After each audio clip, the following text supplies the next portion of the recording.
Yes. Victory! We did it. We did it. Mhm. Oh, beautiful. So first, just thank you for being here and sharing space Yeah. with me today. I'm just so excited to see where we go in the Mm. flow of things. So the first thing I would love to ask is if you would just like to tell us a little bit about who you are and what your service is. Of course. Yes, I'm happy to be here. I'm excited to see where this goes as well. Mhm. So, a little bit about me. I'm a business coach. I primarily work with other coaches and helping them build their purpose-driven businesses. And one of the challenges I help them mainly face is getting clients and scaling their coaching business. Mhm. And all the things that go along with that. As you know, it's a lot of the inner work that you have to do, Yeah. and bringing alignment to what your purpose is, and then to alignment to the systems and strategies that are going to help you with lead gen, sales, and all the other tools to build your business. Yeah, wonderful. Such a huge, important thing to support people with on the planet right now. So I know, even in the quick conversation that quick, it was a 3-hour It wasn't a quick conversation. conversation. It wasn't, but you gave me really short, succinct, fast, quick insights that Mm, were just really profound and potent. mm. And so I can imagine, when you're working one-on-one or in a group program with people, how powerful that is. Um, another question is, Mhm. when you're trying to support someone with identifying what their purpose is, what are some of the ways that you do that? So most of the time, people's purpose, it comes down to what's they're passionate about, Yeah. and it's what's going to light you up, what inspires you, and it's what are the things that you want to say yes to in life. Mhm. And so a lot of times I think as human beings, we have this like core nature to like serve others, Mhm. in some ways. And for those people that have like actually done the work to where they serve themselves first, and they get to a point where they're like, hey, I have some stuff that I've learned that I want to share, or I have to share, and it becomes your calling and your purpose. And generally it aligns around serving people somehow, some way, in a way that lights you up and is filled with some of your passions. And that could be different things from different people. That could be through art, through speaking, through content, through doing one-on-one work, to being a nurse or whatever it is. Mhm. But it gets expressed differently. And so helping people find that expression that most aligns with who they are. Yeah, it's Yeah. beautiful. So let's talk about the importance of money, because Mm. it's such an interesting topic with so many charges around it. Mhm. But what is the value and the importance of creating money so that we can more powerfully serve? Well, I think the biggest challenge is that people want to be disconnected from money. That could be either I want to be disconnected, not pay attention to my finances and where I'm at, or think that it doesn't matter, or that there's some sort of actual negative judgment against it, like money's bad or I don't do it for the money. But at the end of the day, in order to really live your purpose, you first have to be able to take care of yourself in a sustainable way, right? Because if you're not taking care of yourself, you're not taking care of other people. Right. But then you also need to be able to invest in your own support. That could be coaches, mentors, programs, retreats, so that you can more powerfully show up. It's kind of like having someone hold space for you so you can hold space for other people. And that Mm-hmm. all takes money, and whatever flavor it is, it takes money. And anytime you want to grow your business, it takes more money than you're making right now. Mm-hmm. Oh yeah, always. Like up level, it's like investing in the stock market or anything else. You don't get money unless you put money in. And Right. so it's just like it's a universal law. It's like when you put, and ideally you'd like to follow the 80-20 rule, where or the 20-80 rule. I can't remember which way it is, but you put in 20, you get 80 back. Mm-hmm. Yeah, yeah. Ideally, so you can leverage all of that time, energy, and all of your resources to create more of an impact. And something I experience in my business is every time that I go through an up level, I need many more resources in order to pull the vision through at its highest Totally. quality and capacity. And there's always more elements. And so you need a team, to support you with that so that you can stay in your own zone and really powerfully give from your own max capacity. I mean, that's what I experienced. For me to give at that level, one, my self-care and self-love and nourishment and all of that raises. And then the quality time that I spend with my creations raises, and the people that I work with to help bring those into, full crystallized manifestation. Totally. Yeah. So everything up levels when we do, and Yeah. And it's like when you are, and to me, it's not necessarily the money's the structure of one form of abundance. Oh, yeah. And it's like when you are in abundance, you become more powerful in what you do, because a lot of this work, especially with what we do, is really about your belief in how you feel. And so when you are living in abundance, you are radiating that. And that could be through money and other ways. But when you are radiating that, it's like you're shining your light, and that becomes attractive to other people. And now you can have other types of abundance, but generally I haven't figured out how to live without money. And so it's one of those things that, like, why not just embrace? Oh, absolutely. And have a really beautiful, loving relationship with it, and see it as a companion and a friend. And, and that totally switches the game. One of the things that I find is that when I work with people in their relationship to money first, the mindset and the feeling around it just naturally falls into place and aligns for them. Because if we can shift the way they're relating to it, and there can be an intimate bond in that feeling of embrace there, then it becomes a fun tool. And we get to play with it, explore, create, expand, and it touches all the other areas of our life. And it's really, one of the most important things that I do with people first is work on their health.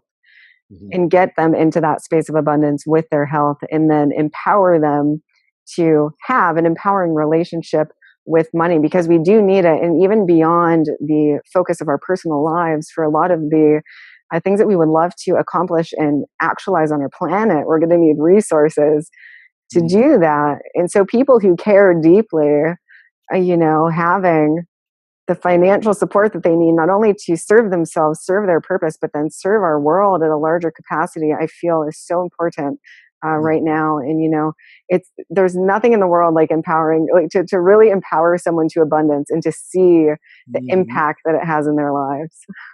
Yeah, without a doubt. I did a talk, not this weekend, but the weekend before, and it was how to shift your sales from struggle into powerful service. And one of the exercises I walked them through was I took them through a little activated meditation, and then also finding out how much money they wanted to charge, and really tuning in and dropping in like what they wanted. And then when I had them pair up, and I first had them walk through and reflect their offer, and kind of like if you're in a sales conversation, and then the person who received you would kind of reflect back what they felt. But I had them do that with the price that they had normally done, or that they found through the meditation, and then I had them triple it. And most of the people that shared said they actually felt better about their offer, even though they just tripled it without doing anything. And I'm kind of like, you can actually just do that on the fly on any sales call that you just be like, I'm going to raise my prices, and like, it's that easy. But I was really surprised at how people, it actually felt better to them when they had the space to actually speak to closer to actually what they really wanted, instead of like playing down. And it's like you're saying, it all has to do with the mindset around, at the end of the day, it comes down to some form of being out of love or unworthiness of yourself or what you have to offer. And limitation too. I would say that love, not feeling that sense of inner value to match that value. And then also limitation. So remembering that the abundance that is available to us is truly infinite in nature. The fabric, the quantum fabric of universal abundance is infinite. And so Mm-hmm. you constantly generate more money, more resources, more abundance. And one of the things that I'm being drawn to, the power of that exercise that you did with them, a huge part of the shift that can happen for people is just via the expression of their service, because now they're feeling empowered in what they're offering. And so then to raise the price feels easy. But if you're focused just on the money, then that sense of empowerment might not fully be there. But if you're focused on the value of the service, then you start to feel the value of the money itself, because it's the energy exchange of what value, what service are you going to provide for people. And that's putting the energy, the focus on that naturally correlates to more money in your bank account. And another interesting thing that I notice with my clients that you probably do too, when you're doing that exercise with them and you're having them shift to, create a new resonance or frequency around money is, where was that stream going? I was going to say like a new normalization. Sometimes you can't receive at a lower rate. And so sometimes the block or is that you're actually not asking for the value that you are providing. And so it's not coming in because that's where the resistance is. It's not about you need to lower it even more. It's no, you need to amplify it and then you'll receive more. Yeah, what I can share is every time I've gone back and been like, I want to generate some money. And I'm like, let me come up with a cheaper offer, and a shorter term, cheaper offer. It's never worked. But what works every time is I just raise my rates. Yeah. And that works. And all my clients, when they're doing the best when we're in that upping the trajectory of where they're going.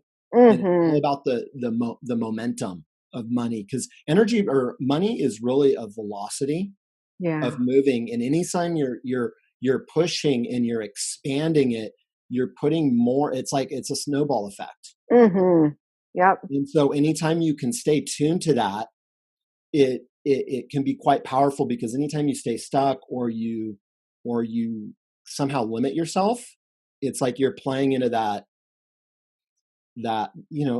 some sort of pattern of like limiting yourself. Yep. It's just that it's like a vector is the image that I saw, just continuing to move forward, and that builds magnitude and gives speed. And especially when you're going you're clear on the direction that you're moving, and it's like compound interest. It just keeps growing, and it's exponential then at that point too.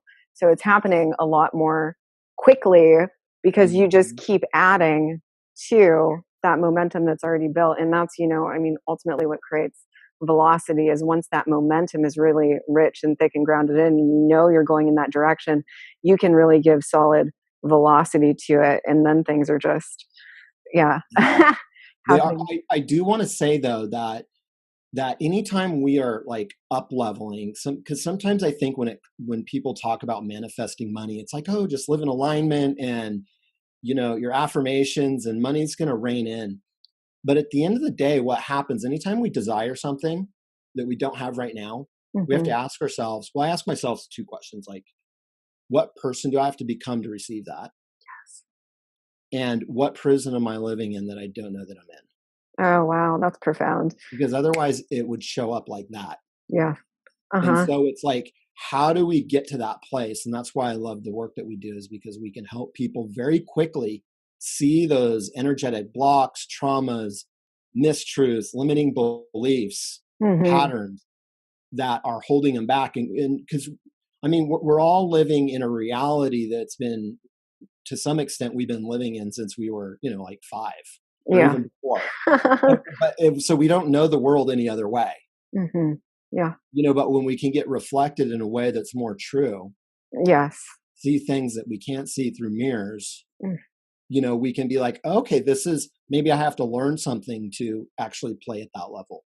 Maybe there's something I have to internally work on to play at that level, and getting rid of the things that aren't serving us anymore.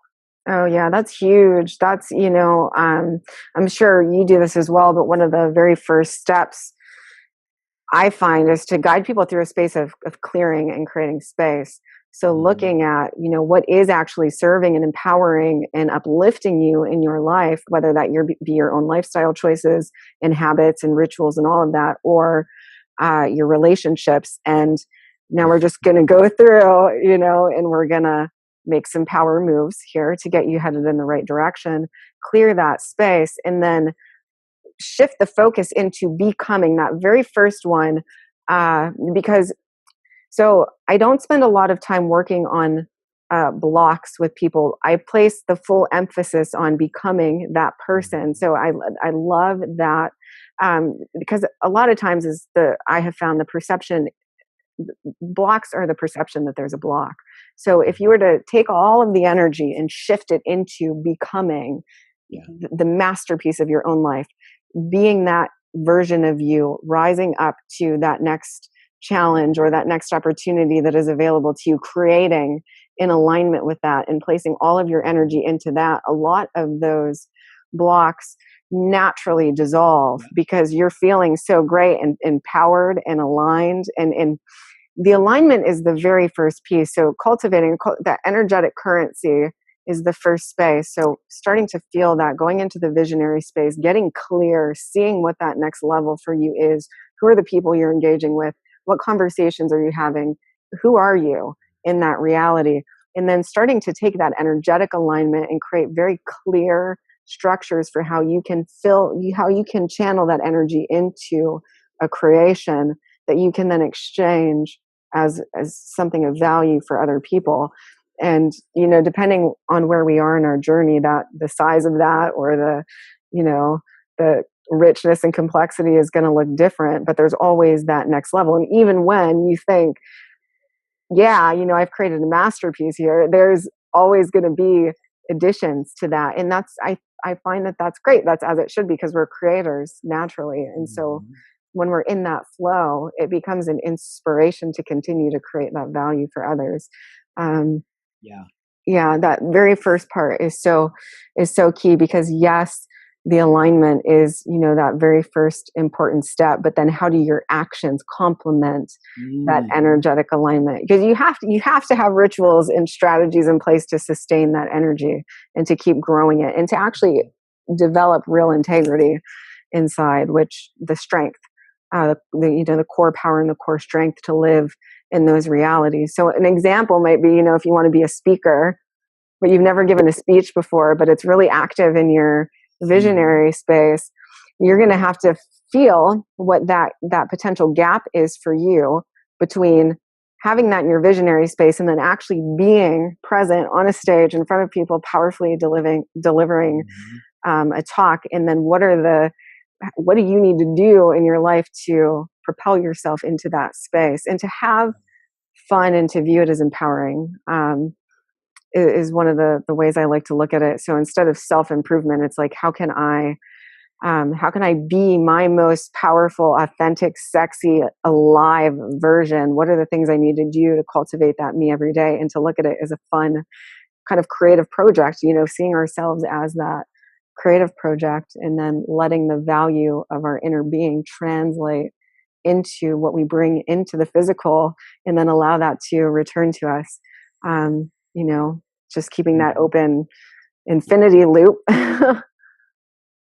Yeah. The practice is definitely, that's where the challenge can lie, that sometimes life can be, whenever you step into a new level, sometimes it almost feels like you're starting over. And it can feel like the world has changed quite a bit, and you're like, oh, I just figured it out. Now I don't know anything. And at some point you kind of just get used to living in the land of like, you don't know. And that's when you're like onto something.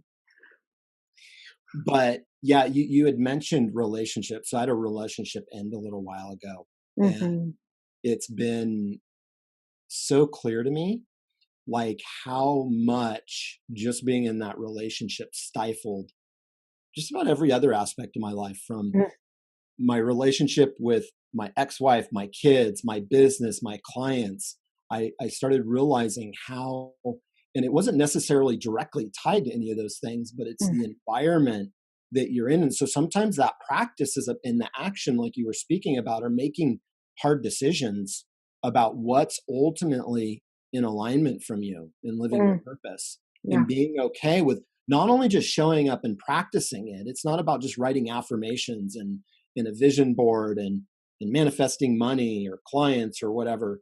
It's about living in integrity. And sometimes those, it can be very, you can experience the duality of world when you're in things that you care about.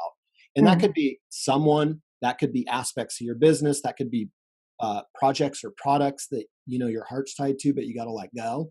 Like that's where the real juice is like, and I think that's probably the hardest part when, you know, when you're trying to up level, is like having people really question, like, do you really want that? And did you know that you don't have to choose that? Just giving people permission Yeah. to like Yeah. practice it. Cause sometimes we, you know, like when we haven't experienced something at a new level, we don't always know the answer. But when someone gives us permission and we actually can contemplate like what that would be like, and we're like, oh yeah, that doesn't really work.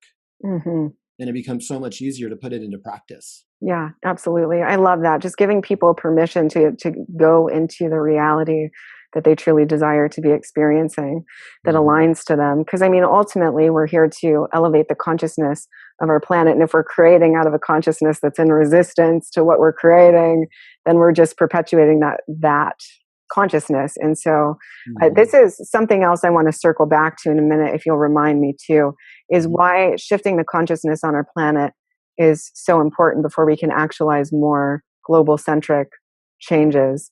But I wanted to touch on the quantum unified field. So you're speaking to how an aspect of your life was having such a great impact on all the other areas. And so it's, you know, and the reason I call these power moves when I take people through these different dimensions of their embodiment, because we get real clear on what's serving you, what's not serving you. And here are the rituals and practices to put into place to start becoming that next version of you.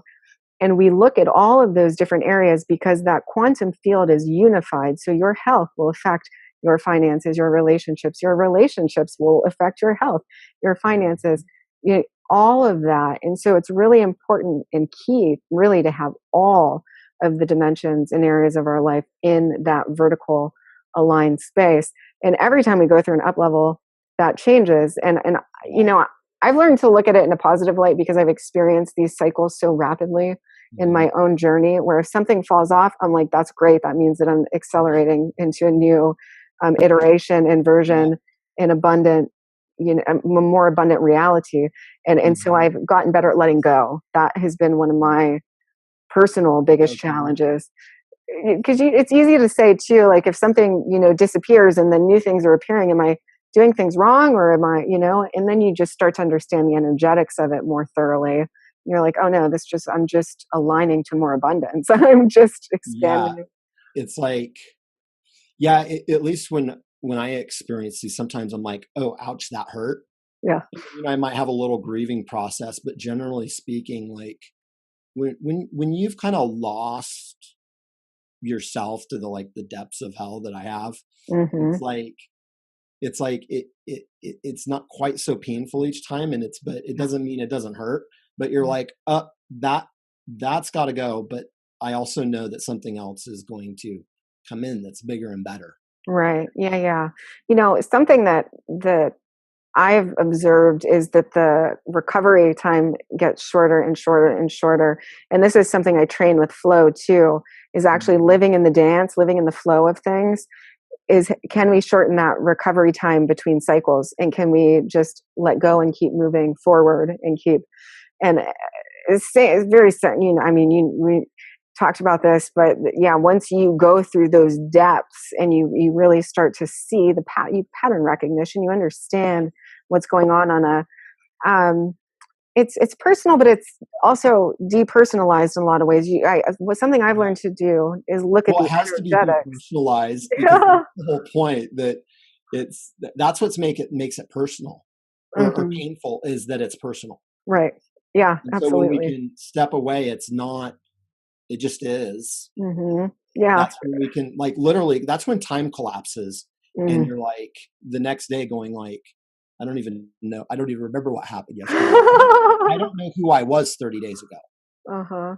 Oh, absolutely. It's funny because I look at even iterations of myself 2 weeks ago, and I'm not in that space anymore. It's so quick how it accelerates. And you're right, the pain does come from the personalization. But if we can look at in the quote from Tesla comes up to me whenever I feel into this, because I have to remind myself if I find myself in a space where I am personal, I'm like, oh, wait a second. Everything is energy, frequency, and vibration. So I'm going to observe it as energy, frequency, and vibration instead of this person, me, you, us. It's just that was the active pattern in me, and I was tangoing with somebody else who had an active pattern in that, and so now that I see how the energy is moving, I can clear that. So I'll take maybe a day, and I'll do a full-on blessing for myself. I'll do a full-on blessing for that person and all the energy and consciousness in between in the field, and make sure that it's all just really held in a space of grace and love and abundance and flourishing. And then I go into the next, so that everything's really clean and pristine for everybody. And that just gets shorter and shorter every time. I'm like, oh, okay, recognizing this, going over here. Let's clean it up. Let's flourish forward. And you just get, it's almost like sport. Yeah. It's ebbing and flowing in life. Yeah. Yeah. Getting hit with life and just giving yourself space, whether that's, a breath or a few days or a week. Yeah. Just letting it like move through you. But that's one of the practices that's exceptionally powerful, is just the practice of letting it move through you. But you have to know the pattern in the process to, like, knowing where you're at and observing it and like letting it be, like not resisting that you need to grieve. Yeah. Allowing that flow. Things to move through you. It's kind of like crying. It's like when you just let yourself cry and let it go, then you let it go and it's gone. Yeah. You just wash away stuff. And it's just like, just acknowledging it, letting it go, whether it's something small or something big. Oh yeah. It's the taking the resistance off. It's the feeling of release or allowing or letting go, all the different ways that we describe it, but it's a liberation. And whether tears flow in that space, or suddenly your heart expands and bursts wide open because you just let go of all the resistance, whatever that is, just letting that take place accelerates the process, and also just makes it more enjoyable. I mean, I've actually been asking in a constructive, productive way to have a good cry lately, because I haven't in such a long time. And when I do, it always feels like it's almost like this beautiful bath. And I'm like, it's been a while since I've had that experience. And there's been moments where I feel some of that want to come up, and then it just goes away. I'm like, okay, well, I'm not going to force it, and Right. so I mean, hopefully it's tears of joy. I don't cry much, very much either, but I did, through going through this breakup, I cried. But what I found was interesting. There was a couple times I cried for like a minute or two, and then I was kind of like, it felt weird crying, and I'm like, oh, I guess I'm kind of already had moved through it. And I mean, that had to happen a few times, but but then I just remembered. I'm like, oh yeah, like I'm not caught up in the story, the missing, all the other things, but it's just remembering like that what is. There's no attachment to anything other than just knowing that my desires are met. And just once you always remember that, it's like, okay, I don't have to do that anymore. That's a really powerful piece there, knowing that your desires are already met. And that it's just already complete, and living in the knowingness of that reality continuously, and just practicing, reminding ourselves of that. Yeah, it's beautiful. So let's go into the space and place of, because this feels important around money and resources, and really architecting a new earth, and new systems on our planet that support interdependence between natural systems, technological systems, and humans, is the value of shifting the consciousness before those things can be truly fully actualized at their highest, most expanded potential. So I would love to just hear your thoughts on what that might be, and then, I'm open to sharing insights. We can just flow between that. Well, I guess when I look at these things, it's the macro and the micro. And as my internal reality shifts, everything in my reality shifts too. I mean, externally, right? Yeah. And so actually, I think that's like the only thing that can be done, truly. And that as we take responsibility for ourselves, and mainly getting out of, I think one of the biggest things is getting out of the victim consciousness, because victim consciousness is what's going to create an enemy, where someone's wrong. Yeah. And that just puts you in the land of duality, and that's a hell. Yeah. And so anytime you can center in on what's true for you and experience abundance from within, then anything that's going to be created out, then the larger we do that as a society, all those systems will just automatically be created. Yeah. Like, it's not about creating a system to fix the internal problem. Right. Like, the internal problem is the internal system's messed up is what the problem is. And everything's just an expression of that from the collective, in a way that is, when you get enough people that are emitting that frequency, like, that's what's going to kind of take over. And as, we do this work, and helping people live more abundant lives, they're going to create more change. And that's why I think, like, coaching in this conversation is so important, because, like, and some people even complain that, like, there's too many coaches. Like, I absolutely love that there's so many coaches, because I really believe, the bottom of my heart, that everyone needs a mentor. Like, everyone needs to have someone that can just hold space just for them. And there's no codependency shit going on. It's just, the person's here for me to walk through whatever my process is. And it doesn't even matter. I don't even think the skill sets matter. It's just someone's holding space for me. Yeah. Intentionally paying someone money to invest in myself to get me to that next level, whatever it is. Yeah. And that the more there are people out there doing it, could be a financial advisor, banking, legal, like, but having a different perspective about what holding this space is. The more us coaches and stuff like that work and get that out there into a way that's not, it's not rainbows and unicorns, but it's actually tied into traditional business. I see a shift that kind of needs to happen, and I'll go ahead and say it will, because I feel like sometimes in coaching, it's ephemeral. It's like not tangible. Right. And it's out in the clouds. And so one of the things I do in my work, I have two promises. One is that I deliver a perceived result, and that's a changed life.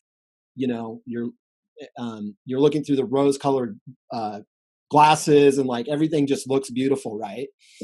And you've been transformed and awakened. But that only does so much, because, like, judge them by their fruits. Yes. What's the tangible part of that? Right. Sometimes it's not caught up in what's real. I mean, great, you feel good in the moment, but you can feel good by doing the wrong things too. Yeah. And so doing work on yourself just to feel good, or doing yoga just to feel good, or meditating just to feel good, like, that's only going to last so long, because you got to put it in material form in order for it to be, like, legit or complete. And that's the second part, is the produced results. So there's a perceived results and the produced results. And I think as industry starts incorporating some of these values that we're talking about into things that are actually producing things. Yeah. And that could be going to get a haircut, and, but it's kind of like therapy, where someone's holding your space, or getting your nails done, or a real estate agent, or a career coach that's helping you through some life transitions, or a business coach like me, where it's all about internal alignment. It's not just about making money and up leveling your business and finding out ways to like ingrain this into the business community, or where we're participating in commerce, is I feel like the best way to change it. Because like resisting it and fighting with it's not good. It's like, I think embracing it all, because it's a very beautiful system. It's the most powerful thing that's been created on this earth. Right. And so why not embrace the money and even the fiat system? We can say that like it's bad and not good, but why not just embrace it? Maybe it'll get replaced someday. I don't know. But not having a judgment against it's not going to help. And oh, right. Like traditional business. And I went through a thing, you know, I was a business consultant for like 20 years in traditional corporate America. But when I had my awakening, found my purpose, and I'm like, I'm going to heal, recover, transform the world and change the world. And like, but yeah, that's not the world most people live in, especially the ones that are really caught up in the world. And so what I had to realize that I actually need to go back, you know, you leave to come back so that you can come back in like a more pure form. And so I think that same kind of thing has to happen more on like a collective level.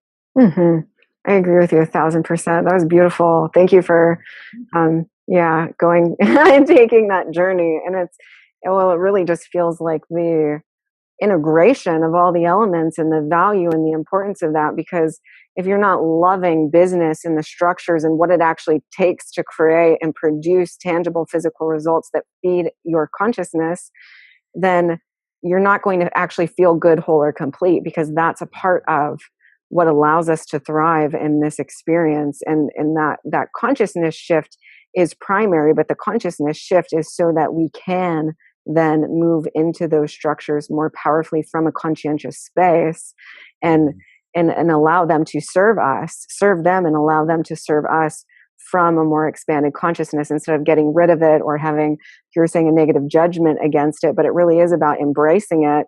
And it's such an empowering place to be when we finally allow ourselves to do that. It's extremely empowering I have found, to embrace those systems. And it just helps us grow even more and more as human beings. It's letting go. It's, you know, we have to let go of the things, like you were saying earlier, we have to let go of those things, and then we move through it. But it kind of has to, when we're going out to the world, we kind of have to let go of how we think it's supposed to be, and just open to how it is and letting it be, while at the same time serving however we can, or however we're called. Yeah. You know, although I think this will create, okay, let me just start at the beginning. I have been going through a shift in my own journey over the past, I would say 6 months or so, where I've been feeling into, you know, a lot of the paradigms around, we need to change the world. We need to do this in the world. There's a pressing urgency to create. And I've been slowly just stepping back and detaching from, because I don't feel as though what I am seeing, I'm not seeing it motivated from a pure inspired space. I'm seeing it motivated from a space of lack and unworthiness inside, which then because you know that when you shift truly inside, you shift the totality of the world around you and the expanded consciousness. So the primary emphasis is to shift our own consciousness, and then just to share and express that out from the inspiration that we have found via the results, the tangible results that we've experienced through those shifts, and the way that we've created that in our own lives, and then to come from that space of pure inspiration. But I haven't felt a desire to change the world. And I find myself more and more, my desire is to help people align to what I would consider pure source in their own consciousness space, so that they can feel and experience the abundance that they are, so that then they can go out into the world and create from an empowered space, which is just going to continue to flourish the consciousness around them, and so on and so on, so forth. As you were saying, it's all an expression of that consciousness. So that's the primary point, to go out and to try to take action to change a world without addressing the consciousness is completely futile. And, and so, but to truly come in and to shift the consciousness and then to act from that space of enrichment and empowerment and meaning and flourishing has an exponential impact throughout the whole of creation. And that's each of our own responsibility. So the more that sovereignty and autonomy has become more important to me than changing the world in the last little while, because that's where the true impact happens and it is created, and where the true ripple effect is created is by each individual truly committing and devoting to, yes, the spiritual piece and the energetic piece. That is a core element of this, but we are whole human beings with whole lives. And there's all these other dimensions of our lives that we need to care for. And it's a very grounded, practical that supports the energetic alignment. Taking that, having our rituals and our practices and creating in our business every day and being there for our clients and creating programs and courses that have real value for people and help them to actualize an actual tangible result that helps them to flourish is important and necessary. And, we need guides and coaches who are doing this to keep doing it, to keep, because we're all supporting each other in that way. There's going to be so many people who go to you, and there's going to be people who come to me, and there's going to be people who resonate with this.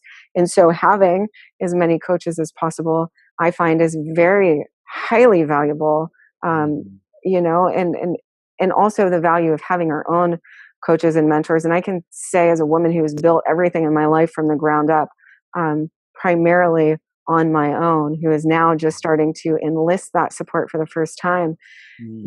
I appreciate it, and I'm thankful for it, because I learned grit, I learned integrity, I learned perseverance, and I've learned that through so many other life situations as well, which is what allowed me to be successful in my business and to know how to navigate some of those places and spaces where a lot of people, may not actually press through, but revert into the old pattern. But to continue going forward and navigating that and getting more mastery and tools. But having somebody there for me to hold space is incredible. That in and unto itself is just supportive of all the other elements and systems, and takes so much resistance and struggle and challenge out of the equation completely. Yeah. It's like, it's night and day. Yeah. Mm-hmm. It's like, I used to think that I had to do it myself to like prove that somehow I was smart. Mm-hmm. But now I'm like, I know, like the coach I'm working with now, I know I could like go do a lot of the stuff, the technical stuff, especially. Right. Like, it's not a matter of the how. You can look up just about anything on Google or YouTube, but most people are stuck to some degree. Mm-hmm. And there's something that happens when, you hear this in Christianity, when two or more meet in my name, there I am. There's mastermind, when two or more minds meet, there's the third mind. In recovery, they used to call it, anytime there's two meeting, there's a meeting. Mm-hmm. And it's like, it's a spiritual principle that there's just something, it's like when God, source, or whatever, it gets amplified. Oh yeah. Compounded when two can just meet up in that space with an aligned intention for both of them. And like, it's so much more powerful than you could ever do on your own. Absolutely. Like, so much more powerful. Mm-hmm. Yeah. And it's almost insane to try to do it yourself. Well, it's literally. Yeah. Take it from me. I pretty much drove myself. I about killed myself because like I was trying to do it because I wanted to hide. Mm-hmm. I didn't want to face my my lack, my less than, I wasn't good enough. I didn't want to have to actually speak to that. Mm-hmm. Yeah. And so we hide and like, I'm going to do it. I'm going to prove everyone that I can do it. Yeah. But it's like, it's just not, it doesn't work. Right. It's literally the difference between night and day. It's the darkness of our own consciousness and battling ourselves through that process, and the day of, whew, what a relief. I can actually just ask for somebody who would prefer to be zoned in this area to support me in that area so that I can be in the places and spaces that are most valuable for me to be in. And it's just such it just illuminates everything, because there's a sense of relief and letting go and all this free energy that you've just liberated into. And now you can focus over here, and you've got someone who's a powerhouse doing what they're doing over here. And then when you combine those elements together, it's extraordinarily powerful. And it's the same when you're meeting with another soul who is aligned to you've got that same aligned intention, and you're moving it again with that vector speed in a similar direction. It's just everything is amplified, especially when the container is clear and concise. And I feel that profoundly with you, and I know that you cultivate and create that for whomever you are working with, which is one of the things I really love and value about you, is just your clarity. Thank you. Yeah, thank you. For just getting down to the core essence of these things and channeling them through and giving them to people in a way that's really effectual and creating change in their lives. Such a gift. Yeah. One of the things I really love is there's a few different reasons I hire people to help me. And one of them is, like how I was saying, who do I have to become earlier, is that there's people that are already there in that aspect, whatever it may be. It could be in relationships, health, business, like whatever it is, but they have some skill that I need what it is for me. It's like, I'm going to just be around them. I'm just going to download their codes. Right. That's how it goes. Because I could go learn the information, but it's more about energetics, and just me being around them, I'm download their codes. And so being around them, but hiring people that have that specialized skill set that like you don't have, like you can download their codes, and they're going to show you kind of the external strategies to implement that you don't have to go learn.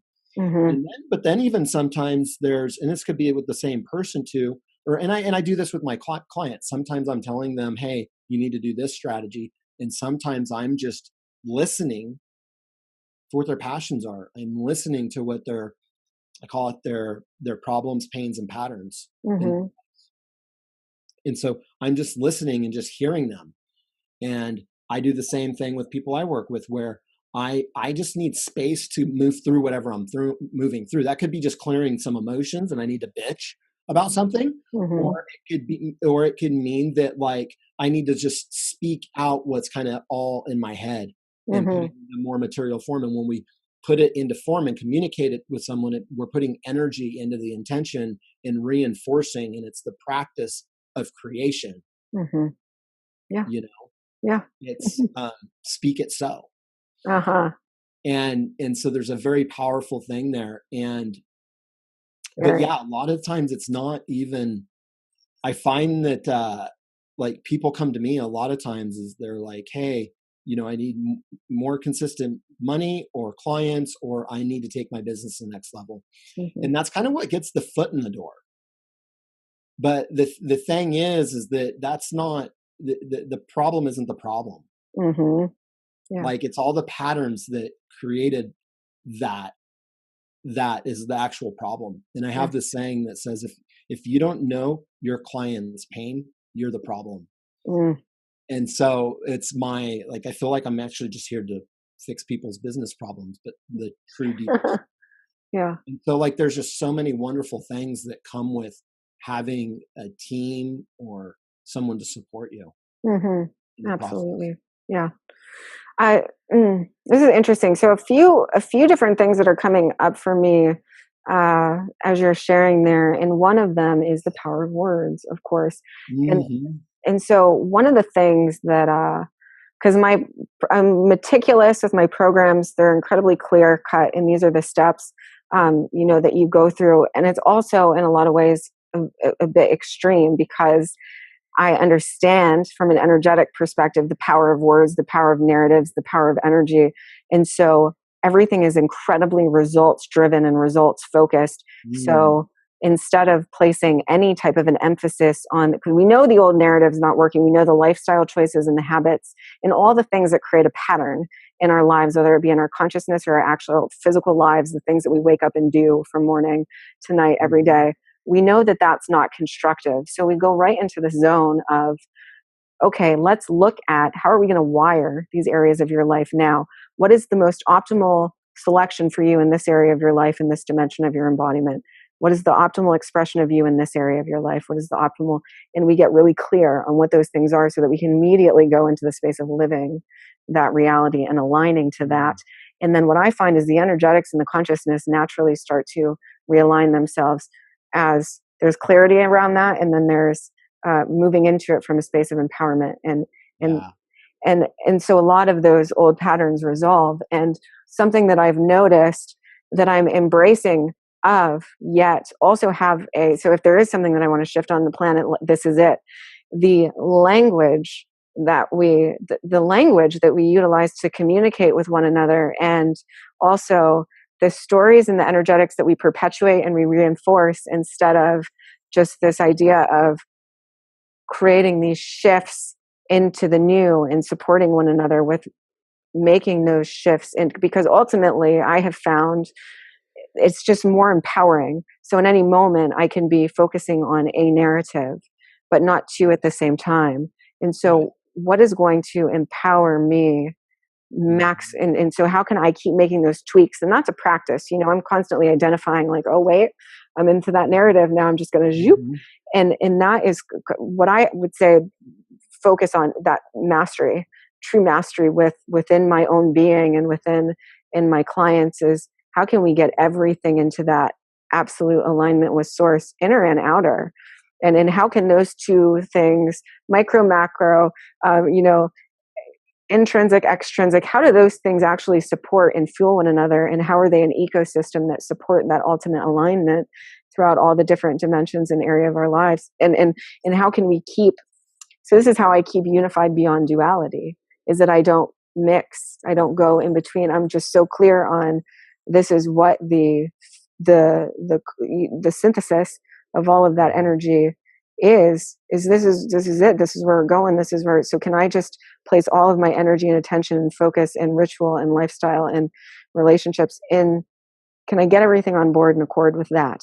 Can I keep everything unified in the field of super abundance? And that's why I call it super abundance, because it's super abundance. It's going all the way there in all the different dimensions of our embodiment. And yeah, so that's something that I have been playing with is do we need to, and this is, always this is aligned to everybody's truth, and I respect what everybody chooses and selects for themselves, their coaching, their lives. But a question that I have been asking is, do we need to bring the pain or the problem, or can we just can we just have an initial awareness of it and then go directly to solution, directly to generating the new narrative? Do we have to spend any amount of time beyond the point of awareness with those old narratives and stories? And can that create a profound impact and ripple throughout the collective at a much more accelerated pace? What I've found is that part of the human experience is experiencing pain. There's ways I don't know of a way to get out of it, but what I do know is that most people that talk about that, they're bypassing by something without, and I mean, because you can have awareness to something, but really not a deep awareness. Because like this is like deep, like this isn't the mind. This is right. Your entire being, and like this stuff is cellular. Absolutely. And there is a universal law that's the law of gestation. Now, how long is that law and how long does it last? I don't know. Can you speed it up? Yes, and you can slow it down. But the thing is that when we have a shift or an idea into a new level of consciousness, that there is a process that you go through. My first, one of my first opt-in guides, it was how to shift your inner fuck you into changing the world. And it was kind of based on, I think it's called the 4 levels of consciousness, but I basically renamed them. And first is the inner shadow. It's like, you're so fucked up, you don't even know how fucked up you are. And the second one is the inner seeing. You see it, but you don't know what to do about it. Mm-hmm. And the third one is the inner work. That's the affirmations, the yoga, the meditations, the morning rituals, the health and wellness. And the fourth stage is the inner bliss. Mm. And so one must go through all this. I haven't figured out a shortcut. If someone out there knows the shortcut, let me know. But while I'm here on earth, I know how to fall into that, but I also know how to come out of it really quickly because I'm so well practiced. But I haven't figured out a way. And if I skip any of those steps and like I just ignore something or I'm not aware of it, then it's not going to ever be seen. If I'm not actually looking at it and seeing it and being like, hey, I see you. I don't know what to do about you, but I see you. And sometimes that can be enough, but then there's the inner work. What work needs to be done? What needs to be materialized in external form to make that happen? And that could be just you changing your words or your language. It could be changing a thought pattern, identifying something, but you have to, like something, anytime you create a new neural pathway in the brain, there's like new cells that are formed. And so that's actually material form. And so something has to material shift in the material world in order for it to be real. And then sometimes that could just be like, oh, I had that negative thought. Let me just shift it and move on. But it could also mean that, you've got to write 100 affirmations every day for 3 months, or go yoga every day, or eat on your perfect and lose weight, or whatever the practice is. But depending on where you're at and your level of consciousness and how quickly you can shift this, like that work has to be done on some level to reinforce that the seeing. And then you get to live in the land of bliss. But to me, there's no, I find that one of the biggest problems is people not getting real with what's real. Yeah. And they bypass it. Yeah. And it's about being real. And not only that, like it's all because it's not just consciously like, hey, I know this problem. I can logically figure it out. But the problem is, and you probably know this, that like this pain is actually anchored in the body. Oh yeah, absolutely. Like our emotions are anchored in the body, and those just don't happen they can happen with simple awareness, but that's because there's something practice and there's like many layers to it. But when you can actually go through the layers and understand what's going on, yeah, it can happen super quick. But to be honest with you, I don't know many people that do that. Yeah. Well, it's not okay. So let's bring it to a space of regeneration, because what I'm being shown is like looking at the macro to the micro and how we've cultivated these pain patterns as a collective. And so the first thing that's coming through is the power of our choice to not choose pain anymore. And so to make that first fundamental choice that we can know that we can do that in every moment. And so we come into this reality, this body, this experience with, aeons of encoded pain, because we as a consciousness have selected that pain for whatever reason, exploratory, wanted to go in this direction, wanted to go in that. And so we sort of embedded this in our cellular coding, our genome, our genetics, which tell our story. Our genetics are a story. They're a vibrational story that emanate into our reality. They become our lifestyle, our habits, our choices, the reality that we live. And so it's literally learning how to upgrade and regenerate our genetics, our epigenetics. And that is a very deep, rich, integral process that requires our commitment.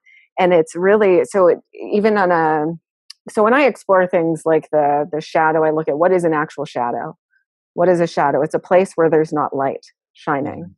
And so if I can look at that and go, oh, if I want to dissolve my shadow, what I can then do, instead of going in and trying to find what's wrong with me to fix, I can look at who am I really in truth. And so this is my perception of what's really, really real.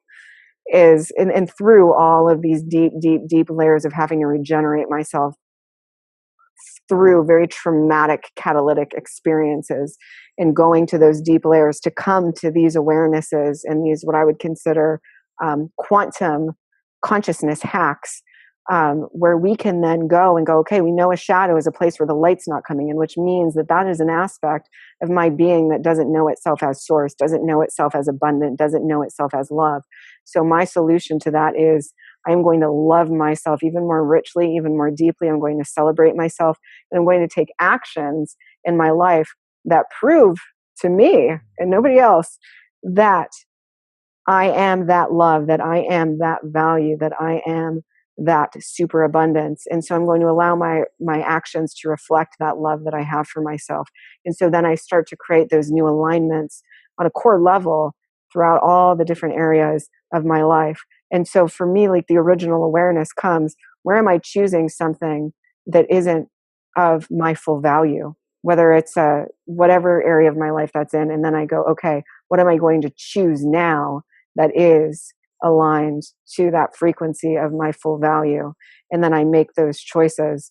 And so for me, I don't think that pain is necessary. I think it's been encoded in. And as a species, what we're doing now is we're clearing that coding, and we're learning how to gestate, cultivate the truth of who and what we really are, so that we can eventually, as a whole, evolve out of that cycle of pain and choose more in alignment with passion, with pleasure, with love, with joy, with excitement, with what our actual true original nature is. And I think that is on a more macroscopic level as a whole, whether it's related to money or business or finances or relationships. That's what we're doing, is we're upgrading our genome as a collective. And so, a lot of it can seem, when you hear someone speaking in that space of joy and love and, and all of that, it can seem like maybe the blinders are on. But the reality is, the blinders, the blinders were on this whole time over here when the pain was being selected. And then the aha came, because those deep trenches were navigated, where that darkness comes in and you merge with it and you go there and you're experiencing all these different multi-dimensional layers and levels of conscious, the deepest depths of the muck that you could be in. And then feeling that way, being in those spaces, having to pull yourself up out of that swamp and then take actions in the physical world when you don't even know how you're going to do it. You don't even know how you're going to get to the next step, but you go and you forge forward, and you've got that degree of ferocity within yourself. And so those are some of the ways that, in my own personal experience, that I've come to the recognition of, you could have chosen the whole time, but that wasn't presented as an option to me, because we live in a society that doesn't predominantly say, or what you could do as an option is just as an option. And ultimately it's your sovereign choice, and what is most aligned to you is that you could simply get in the habit of choosing pleasure over pain. And so starting to potentially just put these new options out there, and to know that by doing that, that shadow space will get filled with the love and the light that you are. And then also, if you're somebody who loves going into the shadow and you find pleasure in that, then honoring that too. But just giving these different perspectives, different options, just looking at, if the ultimate goal is to experience bliss, why not go directly to programming ourselves for bliss, which is, a practice and an art and a connection to. I think when you are aligning yourself with bliss, there is something's going to come up. Mm-hmm. It always does at some point. Yeah. And it's just a matter of moving through it. But always, in essence, you're always choosing it, but there's also a path. Like, one of the things I say often is that, like, I fall out of heaven sometimes and I fall on my head. It doesn't feel good, but I know how to get back there. Yeah. Like, I always know how to live there. It's always a choice. And no, you actually don't. One thing I want to be clear about is that you actually don't have to go out and look. You don't have to go look to heal yourself. You don't have to go look to recover yourself. You don't have to do those things, because that will never end. Ah, ah. It will never end. You will never get done fixing yourself. But what you can do is, like you're saying, is choose that state of joy and bliss. But when you come out of that, you know how to get back. But you have to, when you come out of it, you have to get real with the problems and the pains and the patterns that are taking you there. And if you don't actually do with it, that cycle is going to repeat. Yeah. And so, and I do believe that it's possible to, where you don't have to experience those things. My journey was quite painful, but I wouldn't say my journey's painful nowadays. Yeah. But I also think that's kind of why we're put here on earth, is to experience being human, experience duality. And, you know, I have this quote I wrote on Instagram. It's the heaven is the singular perspective of duality. Yeah, that's beautiful. Yeah. Yeah. And it's like, I can see the pain, I can see the bliss, I can see the right and the wrong, I can see the darkness and the light, and it just all is. And I don't have to do either of them, actually. Yeah, you can come to that center point. I can speak for me. The more I don't get caught up, whether I'm dealing with shadow or pain or healing, or trying to be happy and blissful all the time, and doing all the inner work and getting caught in all that, when I can just, actually, I don't have to do anything. Yeah. I'm just here. You know, we were having a discussion yesterday or the day before, and something that I have found to reconcile all of duality and all of those worlds is to find the beauty in whatever we're experiencing. But via that, I mean, I suppose I just don't experience it. So even having a cry, like we were talking about, or doing something rigorous that might be like my next challenge, like what I'm creating right now in and unto itself has been all the different dimensions of it. When I felt that come through, I was like, okay, you know, and so I had to find a way to move into it from joy, because I was coming up against resistance when I was looking at the proportion, the magnitude of it, and so I just found a way to make the process beautiful, and so it didn't have to feel like pain anymore. And every time that I feel that resistance, because I look at the enormity of it, I'm just like, I'm just going to chill for a little bit, and then we'll just revisit this in a minute. It's funny how that, when you do that, it's like, and it ends up either not being a big deal, or like it just worked itself out magically. It's the letting go and surrender, and just being like, you know, God, universe, source, whatever, fairy dust or whatever went, and it just took care of it for me, and I don't got to do anything. I like fairy dust. I threw some fairy dust on it. Yeah. Oh man, that's my secret, fairy dust. It probably is your secret. It probably is. No, I think that, well, you do definitely have some like fairy energy around you, for sure. Really? You do. Yeah. Like that magical. So one of the ways when I see energy is I see it as light. I mean, light, different refractions of light. And it can look like, you call it fairy dust, but it's just electromagnetic currency.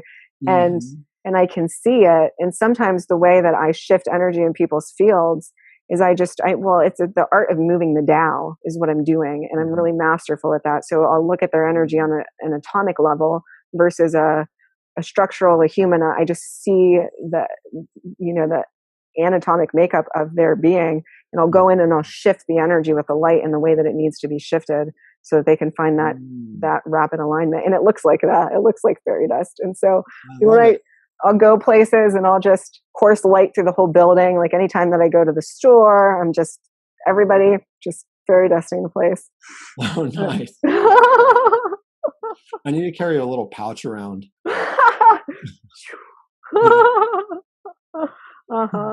Yeah. I mean, I think that, so one of the things, and one of the reasons why I have created this program, is that there's just so many different dimensions of this life that are so beautiful, and there is no way that I could leave any one of them behind. Sexuality, empowerment, magic, energetic artistry, spirituality, relationships, money and business and financial success, lifestyle and health, all the different areas that really make life this beautiful, full experience. And just giving really just the same as you are, just really clear, concise from all that experience that you've had and all the navigation that you've done, going, if this is your end, this is the goal, this is the result that you want to materialize, feel, whatever it is.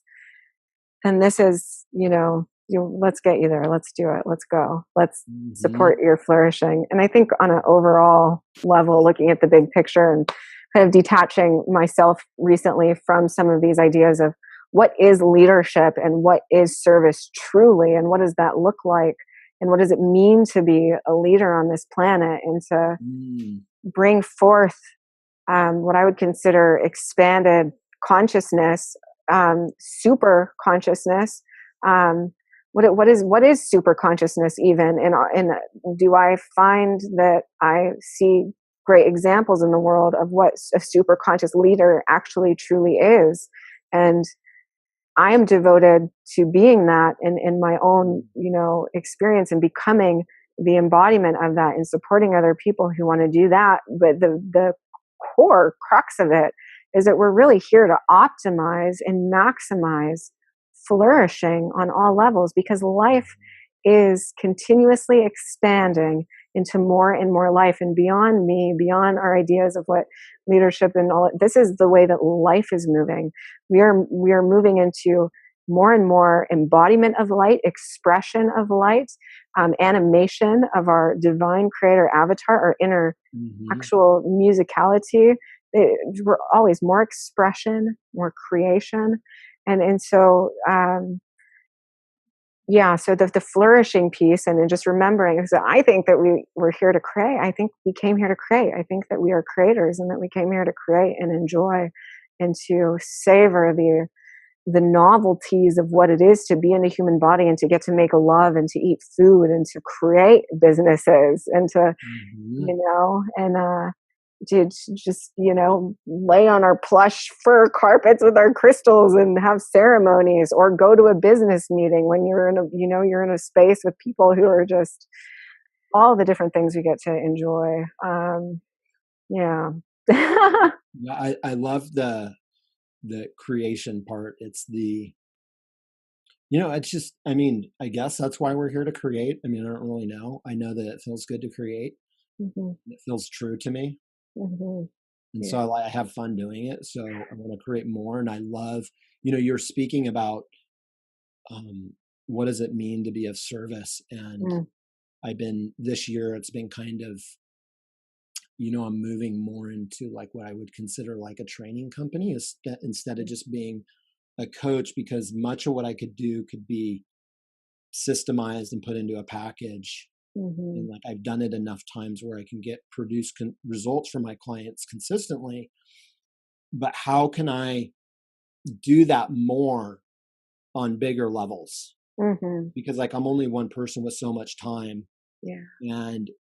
And so because it's about doing that just so I can serve more. Because at the end of the day, I'm creating by helping others create. And if you think about any business, that's really what any business is doing. It's either making it easier so you can create what you really want to create, giving you more time so you can create with your family, or, you produce building materials so someone can go create a house. And but really that's like the fundamentals of business, is being of service to helping people create their dreams. And that's what I'm like, it's not even about money and stuff like that to me. It's about that I just love helping people create their own expression. And like, it doesn't even have to be mine. That's when I hear the ripple effects of my clients getting results for their clients. Like there's nothing better than hearing that, like, I had a part to play in that. That's true fulfillment. And it's like, it feels magical. It feels so good. I can feel my, like, I feel the warmth in here. And it just feels good to do that. And I guess that's why we're here. Other than that, I don't have a clue. Put a gold star next to that. Right. Oh And man. throw some fairy dust on it. Yes. You know, this is like, I'm going to, 2019, I don't even have a word for my year, but a couple of words have come up. And one of them is just, it's the year of knowing and allowing, because I remember and I remember and you know, I'm not going to pretend like I don't know anymore. Yeah, right. Yeah, I'm just not. I'm going to allow myself to know, and I'm going to share for whomever, for whoever it's supportive of. And you know, it's like when you're speaking to creation, and this is what I feel when I feel into it.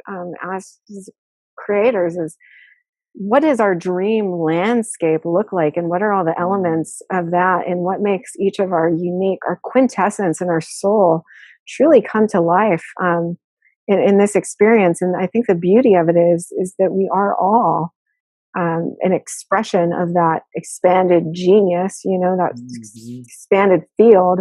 And that looks different for all of us. But when we each come together and bring our unique gifts, and for me, it has like a bohemian vibe around it, it's just, it feels magical. It feels like family. It feels like warmth. It feels like level. It feels grounded and rich and savory and just yum. And I think that too, a big part of what we're seeking, if we're seeking something, is that feeling of interconnection and unity and feeling full and inspired and fulfilled in each and every moment that we live.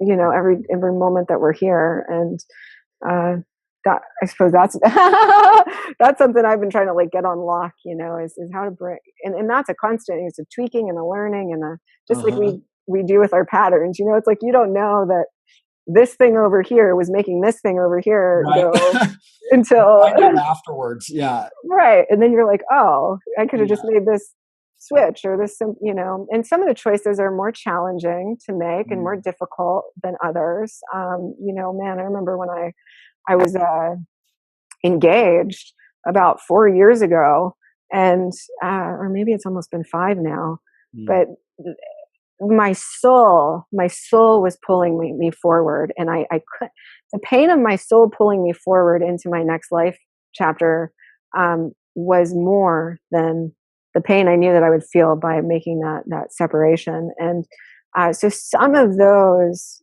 situations where you know, you're in that space and you're feeling, I mean, what I felt was terrified. I felt like a part of my who I was would just went out of my life. You know, I'm like, where am I've spent the past, you know, several years with this person. We've been best friends, and you know, and we both still, like, even the day before I left, we're holding each other and crying, and it was just an inner knowing that there was a new direction.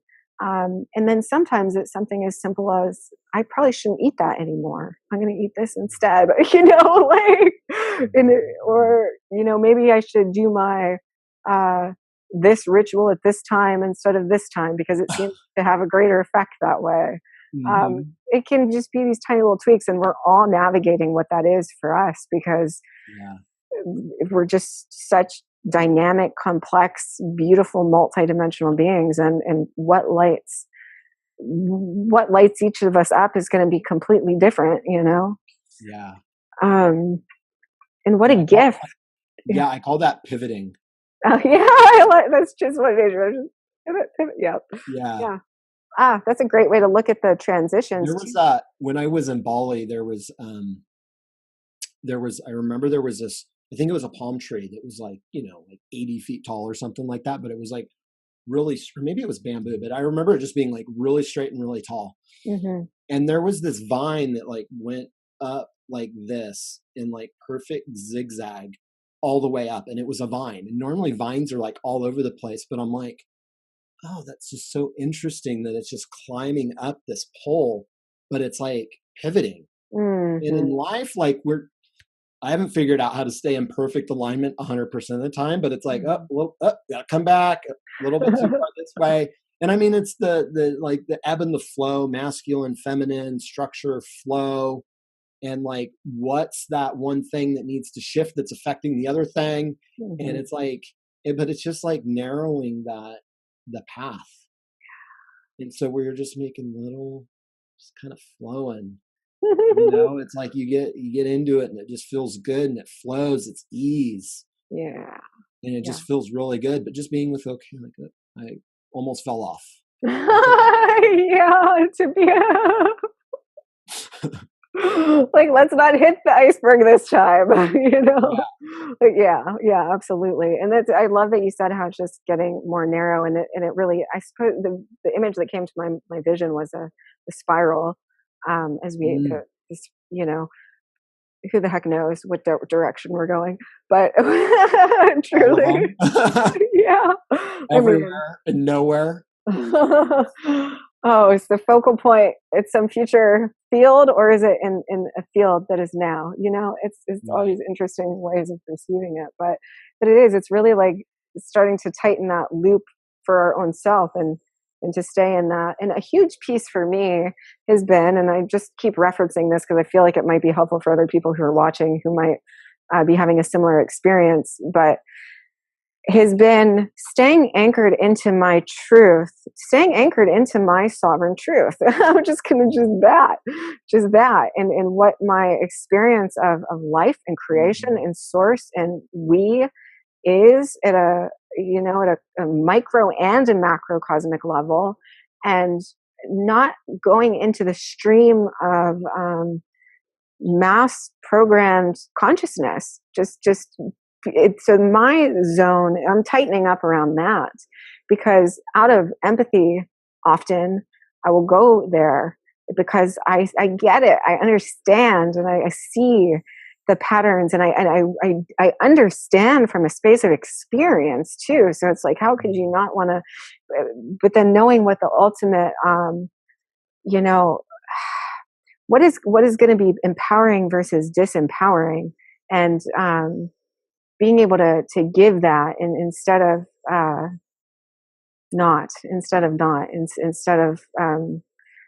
potentially doing the things the way that they've always been done. But it's been my challenge and my gift, truly, to be able to master that space of staying in integral alignment with I'm gonna call it our truth, our truth, our truth, and being in impeccability with that, so that I can be a reflection of it as much as possible, so that I can be an expression of that, so that I can empower people via that space always, and not based out of a program or a pattern or totally. Well, that's the that you start entering into the paradox of life, and when you're in the paradox, you're actually going somewhere.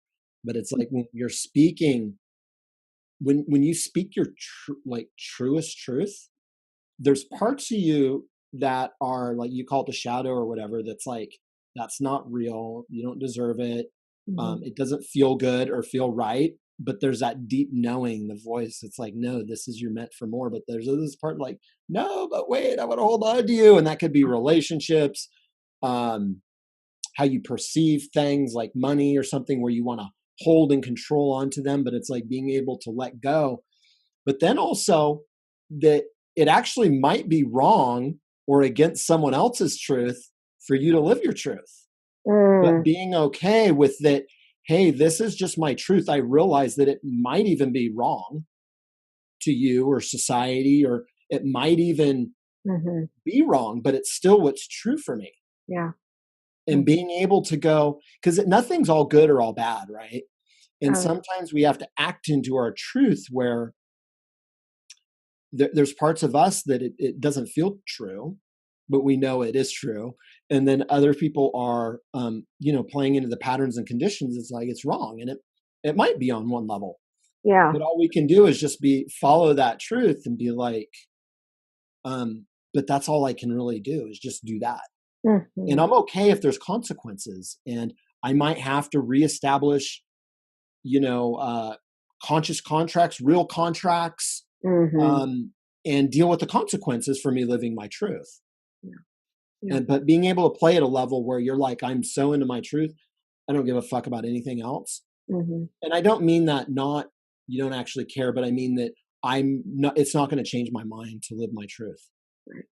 And I'm going to take action, and I'll deal with, whatever happens, and just be okay with that. And knowing also that that's ultimately what's of highest service to everybody involved. Yeah, totally. Yeah.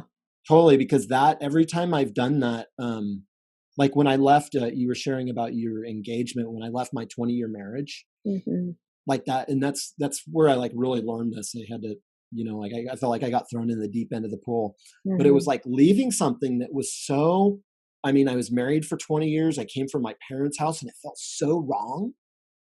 And not because necessarily of like I had some that like God doesn't like divorce or that kind of thing, but that just I had been with someone so long and was my best friend. It was a family member. Yeah. And to be able to walk away from that, Eve, despite how wrong it felt, but knowing the ultimate truth that I ended up being better because I left my shadow behind and the ego that was attached and all the codependent shit that we went through. But then also she had to grow. And I kind of knew that, but it didn't mean it felt good. But it's like living your truth. It's one of those tricky things where sometimes it's like, it doesn't feel like we're living our truth. It feels like it could be actually quite the opposite, actually. Yeah. Yeah. And building integrity around our truth, I find is important. That's what I'm working on now. is important to navigate those spaces with more strength, I suppose, and resilience, and a greater, wider understanding, so that it doesn't need to feel painful, but can feel like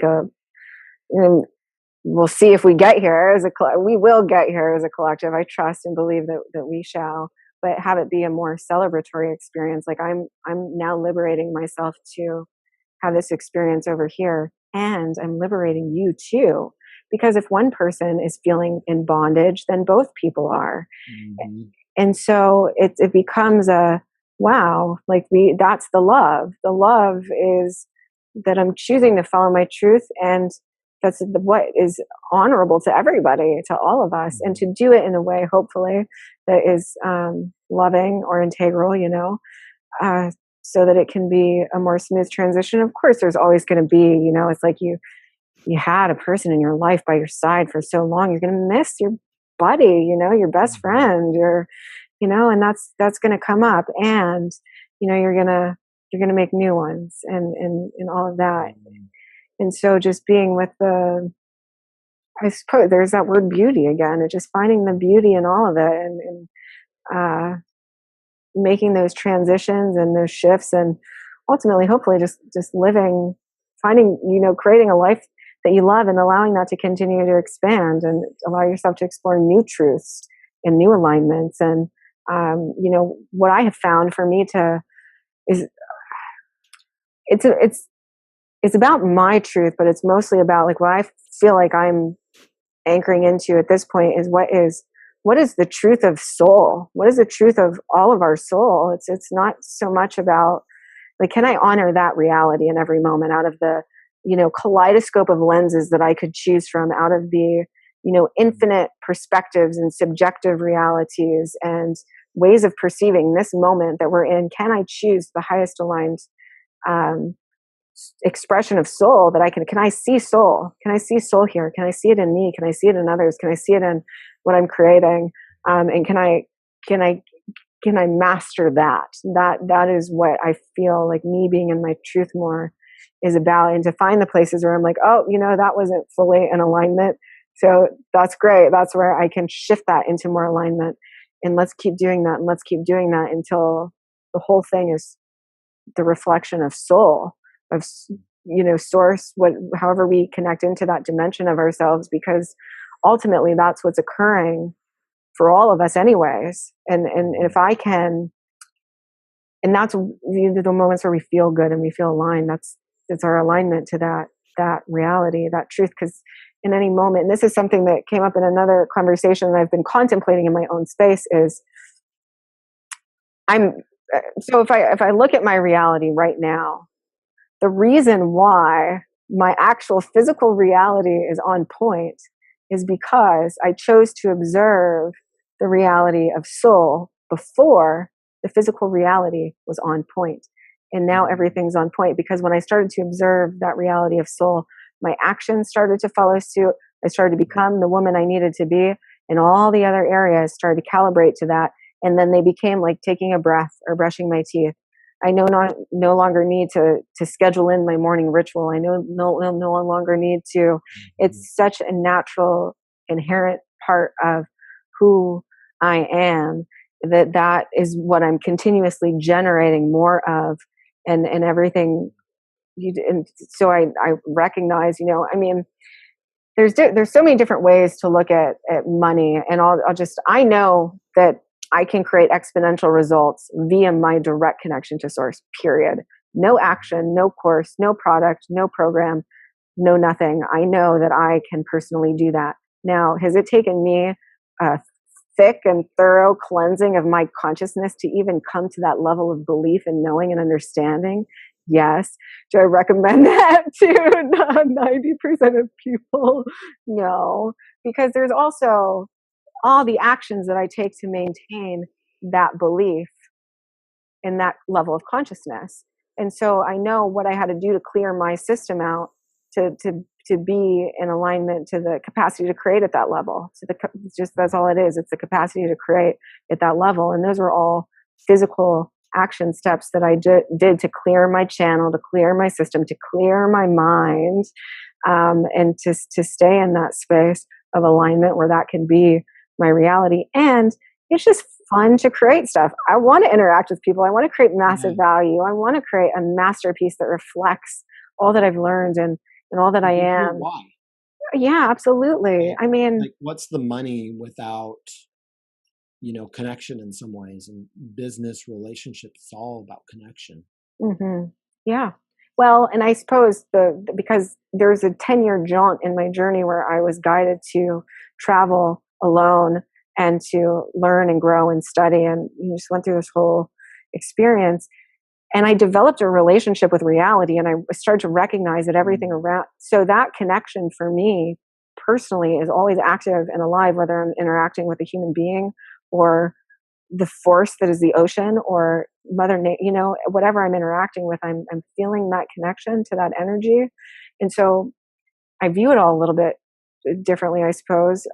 But I want to have that with human beings, like I want to share that with the people that I love. I want to have a journey and an experience where I get to be with somebody and watch them create the life that they love. And like you were saying, there's nothing on this planet that is more fulfilling than watching somebody that you care about start to experience that level of magic and joy and fulfillment in their own reality, because they go, hey, I can create all of this. I can live the life of my dreams. That can be my tangible experience. And now that I'm empowered in that way, how can I keep creating more experiences that are aligned to my truth and my soul?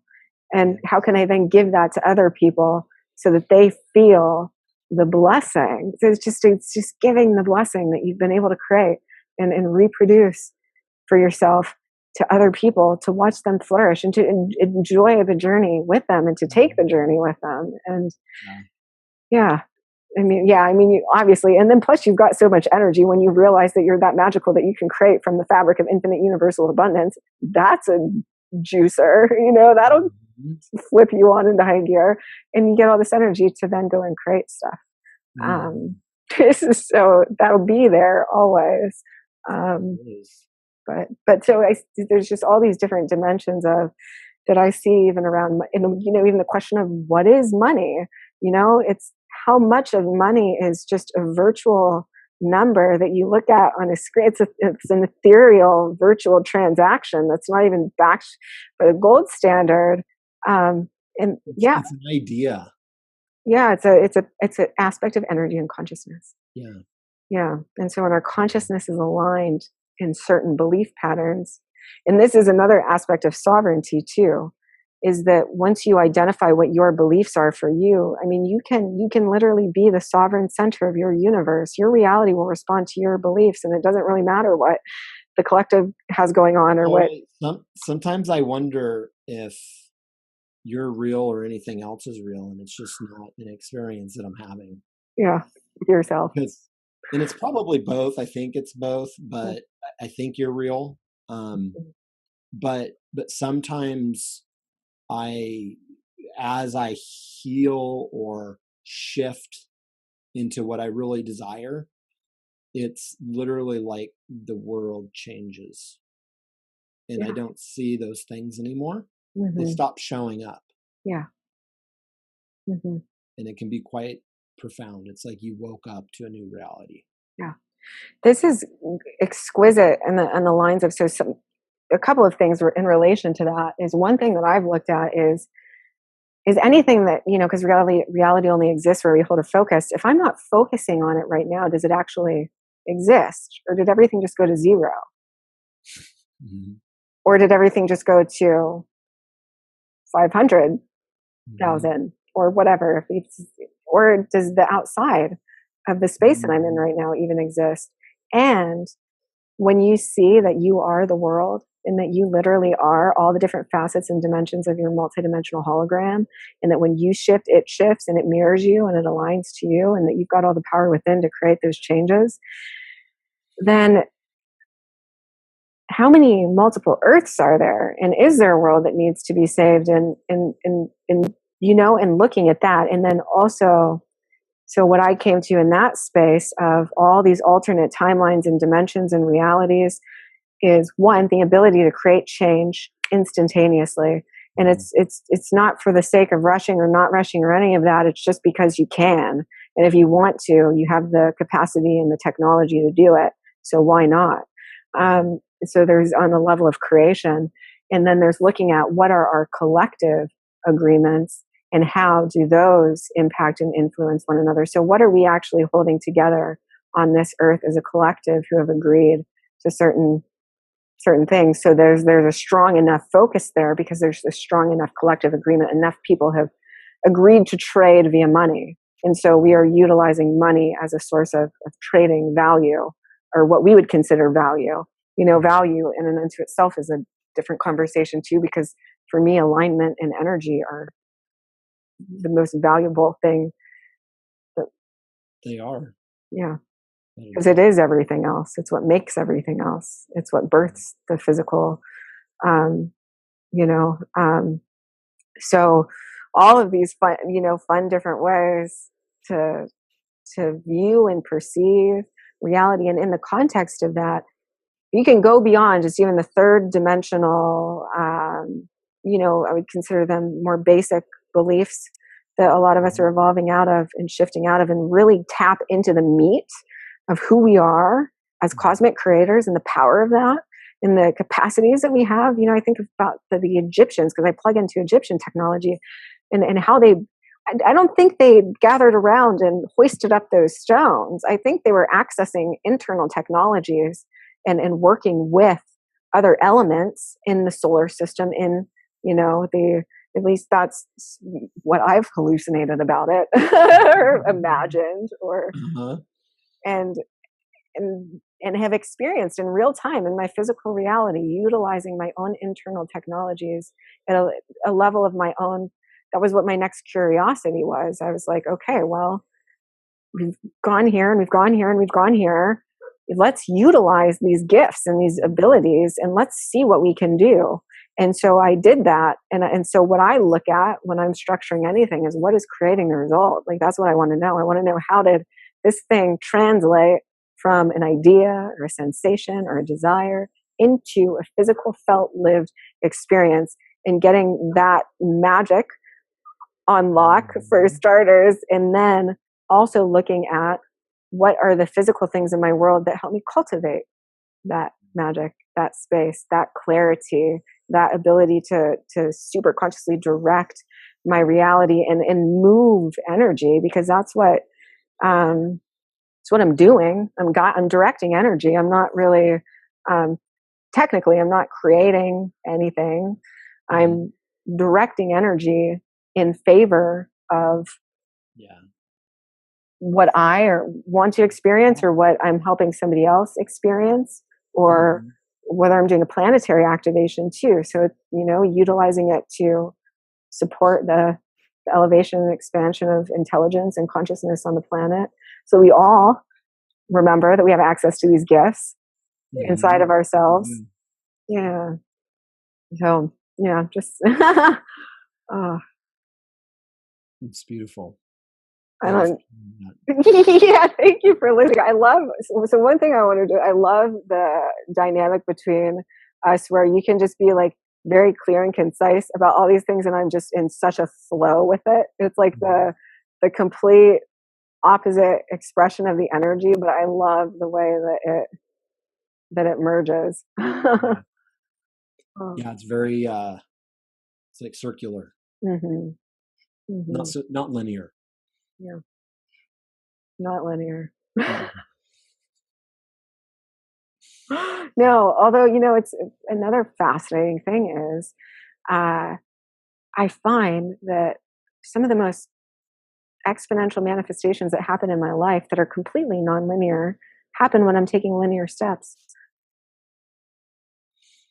Yeah, there's, I've been told this, but I also tell my clients oftentimes, like, trust the process. Yeah. There's something about processes. It's both. It's to me, it's kind of like feminine and masculine energy, where feminine's kind of doesn't make any sense. It's chaotic. It's all over the place. But the masculine's like point A to B, on or off, yes or no. But there's magic and power in combining both of them. Yeah, I think of it all in terms of tantra, so I think of it as sexuality. So it's like and we all go into these, there's moments where it's really important to be in each of these embodiments, but it's like the rapturous orgasmic surrender where you're just you're trusting into the feminine, you're trusting, and you're allowing yourself to be ravished, and you're allowing yourself to have an experience with somebody, and you're moving into the beauty and the movement of that, the flow of that. And it's what flow is really. It's something that's being guided by a different dimensional aspect of our being, or you're being penetrative and focused and directed and clear and concise, and you're moving in a very exacting direction. And for the wholeness of the creation to come to fruition, we do this dance throughout our creation process or journey in between those aspects of our self, depending on what's needed and in which moment. Yeah, it's the knowing of which is needed. Yeah, the integration of both. Self attunement, just self. That's really the only way I think that can be mastered, is by becoming, back to leadership. One of the things I believe in around leadership is that as a guide, it is my responsibility and my honor and my pleasure to guide people back into themselves, and to give them the tools, but then to guide them powerfully into their own sovereignty and their own ability to navigate those tools, which ones fit in which play, and which ones serve you at the highest, and trust that one, use that one. I like the or I guess how I look at it is kind of like archetypes of ourselves, and like, which one do you need to bring out to accomplish, which one needs to be built up into a higher expression of who you are. Yeah And attuning to that and being able to like internally navigate those areas, like in the moment. Yeah, that's the key, is to just, and I think that's where sovereignty is. So instead of all the codependent stuff, which is why I've been really looking at, what to save the world. It's almost, there's a codependence in that itself. I need to save the world to fill something in myself, or to, I want to save the world because I really need to save myself. Right. That's, or I have absolutely. And so we'll leave it there. And then oh man, what was I just going to speak to you? The next iteration So sovereignty being important. So zooming into the present moment is the only way to do that. And when a lot of that quantum entanglement that I see happening in the quantum field between us all as a unified consciousness, for us to really create the exponential changes that we want to make on the planet, we got to knock that off, and we got to get sovereign. For true unity to happen, sovereignty, full on sovereignty has to happen. And that's just being self-aware in relationship to our reality in the moment, connected to our own intuition, our own guidance system, our own truth, our own compass, and acting from that space of alignment to ourselves. And that's how we each contribute at our full capacity and our full joy, because then you don't need anything from anybody else. You've got it within, and you know that you do, because you're connected to your own sovereignty. And there's that sense of empowerment and fulfillment and power to create what it is that you desire in your life and all aspects of your world, and to shift your consciousness so that your hologram reflects it to you, and so on and so forth. And once you really know that you've got all that power within you, it starts to dissolve a lot of those cords and all of that stuff that we've created in the collective field, so that we can make changes from a space of sovereignty. And then it's not even about saving the world. It's just everybody's connected to their own sovereign genius. And therefore, we naturally make the progress that is the highest and best for all life. And that happens through each person being connected to their own sovereign genius, and channeling that through. And that, so it brings all the attention back in here. And then when it's time to go out here, everything's lined up. It's not codependent. It's not needy. It's like, oh, cool, we're going to get together and we're going to create this really amazing thing, because it's both of our passion, both of our inspiration. It's fulfilling for us. It's going to be incredibly helpful and supportive for other people. And then it's just from a space of pure inspiration.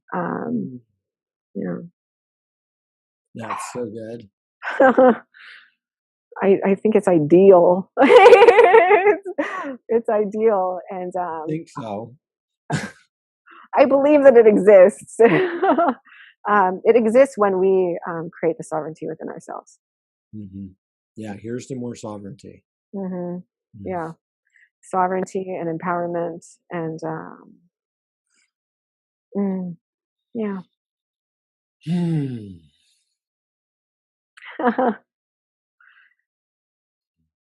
Thank you. You're welcome. Thank you.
I'm loving you, and I'm loving holding this space in this container, and I'm also thinking about everybody who's watching.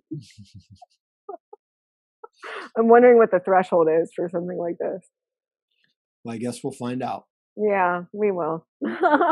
Well, in videos in general, because I think all the ones that, can get pretty lengthy ones that we share. I share. Yeah. Do they?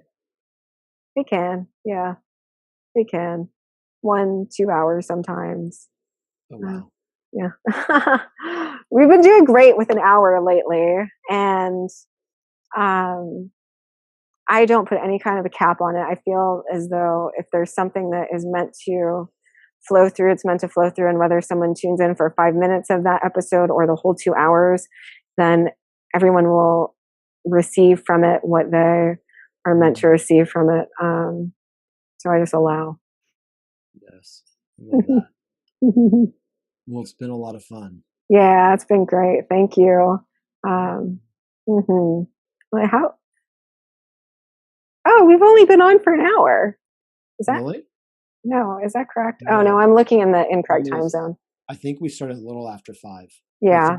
A little after 3. So maybe an hour and a half, hour and 45 minutes. Yeah, that makes sense. That's a long time for a video. It is. Well, I mean, so we went for 3 hours for first quote. We're like, we're just gonna connect for like 30 minutes and say hello, and then yeah. Yeah, the time zone that I'm actually in and what is on my clock are different. So Got it. I think next one we should eye gaze for 2 hours. To just give an example of what it might be like to be in the. I'm sure that'll go viral. Instantly. Yeah. Oh my goodness. Oh, actually, before we hop off, I do want to share a video that I think would have went viral. So I have 2 little nieces and nephews for my brother and his wife, and it was hilarious. So he had called one night and he was on his cell phone, and their mom was on her way home from work, and they were getting ready for bed, and he's like, he looks at me and goes, "Watch this." And he goes, "Mom's home, mom's home." And they both, like, they just took off and started getting ready. But I mean, there's no way I can duplicate the hilariousness of it was just, they were not getting ready and he knew what to say. And he's like, "Watch this." And they just darted. I mean, like, so fast. They were in their tracks and like eyes went wide and it was hilarious. That would have went viral if you would have shared that, but I'm not so sure about eye gazing. But I love you and I appreciate you so much. And I love you too. Yeah, I feel that there's so much soul recognition. Yeah, I really appreciate that about you. Your level of appreciation and gratitude. It's very profound. So thank you. Yeah, it's a gift I get to receive from you. Really appreciate it. Yeah, thank you for receiving it, and I'm thankful that I can be a channel to offer it. Yeah. It's just because I drink out of the gratitude cup. Oh, that's your secret. I'm just kidding. This just got this yesterday, but thought it was awesome because the entire inside is just cool. Thank you. Funny. It's just programmed. I like it. Yeah.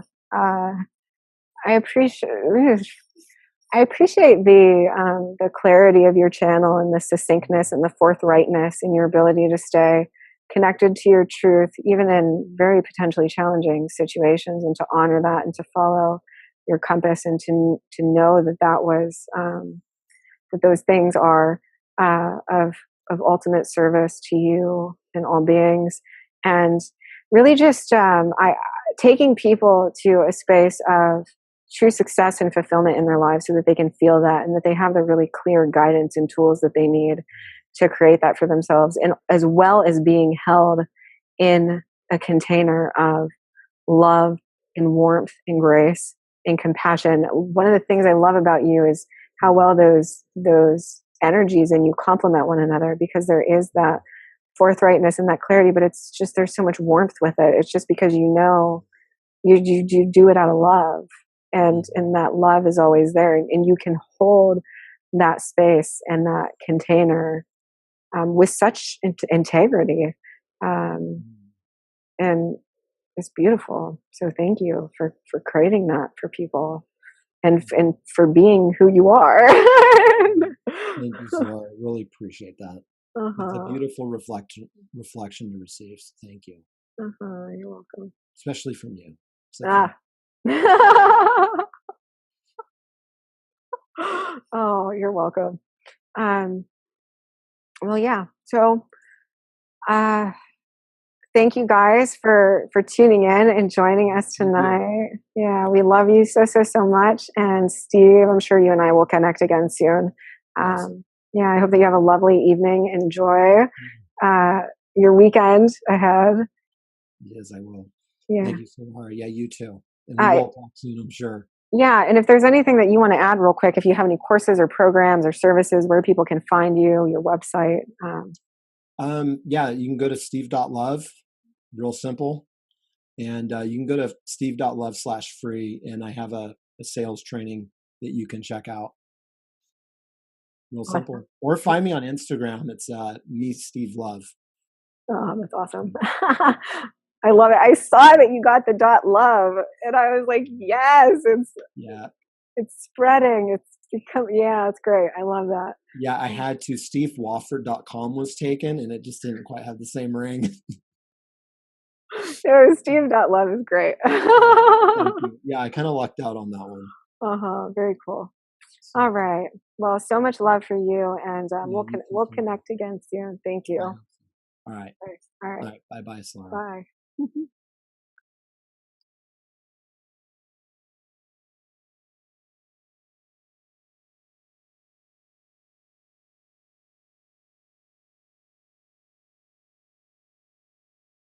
Steve.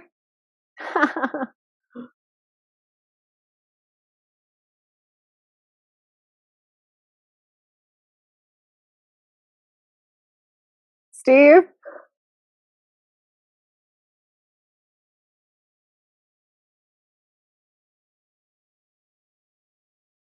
Steve.